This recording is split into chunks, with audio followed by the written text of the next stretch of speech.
Magandang araw po mga viewers ko. Akin pong tiningnan ngayon dahil sa ating araw po ay sobrang init. Ito pong aking nakita sa aking ritual. Grabe, nakakatakot naman itong init na ito. Kaya mag-ingat po tayo sa heat stroke, cramps, sa pagkauhaw. Ingatan po ng atin, ang panahon natin ngayon iba na. Dahil hindi tayo nakikita natin yung lindol, mga tsunami, pero mas matindi ngayon ang init ng araw, ha. Ito ang ramdam ko ngayon, yung init, dahil hindi ito basta-basta tong init, dahil sa kalikasan natin nga nasisira sa mga factory, mga usok, kaya ang init ngayon sobrang tindi na ng panahon. Kaya ito ngayon ang nakikita ko na delikado sa buong mundo, ang init. Ito po ay palatandaan na malapit na ang pagbabalik ng ating Panginoon. Kaya tayo po ay magbalik loob na po sa Kanya at yung unahin po natin ang Panginoon. Ang lahat po nating mga napundar rito sa mundo ay masusunog lang yan, wala po yung halaga. Kailangan po magbalik tayo loob sa Panginoon dahil ang nakikita ko dito ay malapit na ang Kanyang pagbabalik. Kaya ang marami po tayong maranasan ngayong buwan na ito. Itong ating mga nakikita ko po dito sa ating mga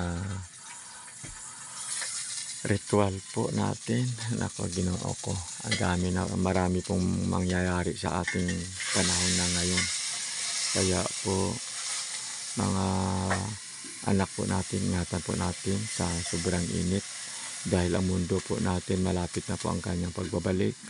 At ang nakikita ko, itong init muna ang pinaka-importante sa lahat, at saka yung black hole sa sobrang init, hinihigop na po niya ang mga, nako, kung ikukwento ko, talagang nanganganib na po yung ang mundo natin dahil dito. Kaya number one talaga, marami ako nakikita na medyo nakakilabot na mangyayari sa mundo natin. Naglalabasan na po ang mga hindi maganda. Ito po ay babala po natin sa mga na malala itong parating pa ng mga problema dahil sa init. Kaya sa sobrang init po ang temperatura po ang, nako, Diyos ko, ang sitwasyon po natin na ito. Dahil sa climate change talaga. Kaya sira na yung ating kalikasan dahil sa gawa din ng mga tao na walang kontrol sa pagsusunog, mga pabrika. Kaya sobrang ang init. Kaya nako, Diyos ko na lang. Kaya kailangan talaga maraming maapektuhan sa ating mundo. Maraming buhay na mawawala sa buong mundo na itong nakikita ko. Nako, kawawa talaga yung mga tao kundi magbalik loob na sa Panginoon, kasi ang pagbabalik niya, ang dami akong nakikita dito sa aking lumabas sa tawas. Magkaroon ng, ito ang importante talaga ngayon, yung init, matinding init ito na mangyari sa ating mundo.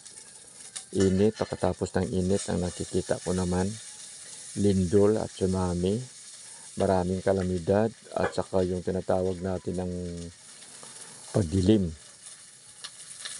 Ang pagdilim na walang liwanag. Marami akong nakikita na mga nakakatakot na pangitain sa aking ritual. Kaya mga kapatid, wala nang ibang magbalik loob na tayo po sa Panginoon. Tayo ay makasalanan, maghingi po tayo ng sorry. Kaya yun na po ang aking ibigay na informasyon sa inyo. Ang mundo po natin ay malapit ang pagbabalik ng ating Diyos Ama. Marami po tayong makikita mga kababalaghan na hindi pa po natin naranasan. Ngayon po ay maranasan na natin. Kaya magbalik loob na po tayo sa Panginoon. Magandang araw po sa inyong lahat. In Jesus' name, i-like and share nyo po ang aking channel para marami po yung makapanood ng aking channel. Marami pong salamat sa inyong lahat.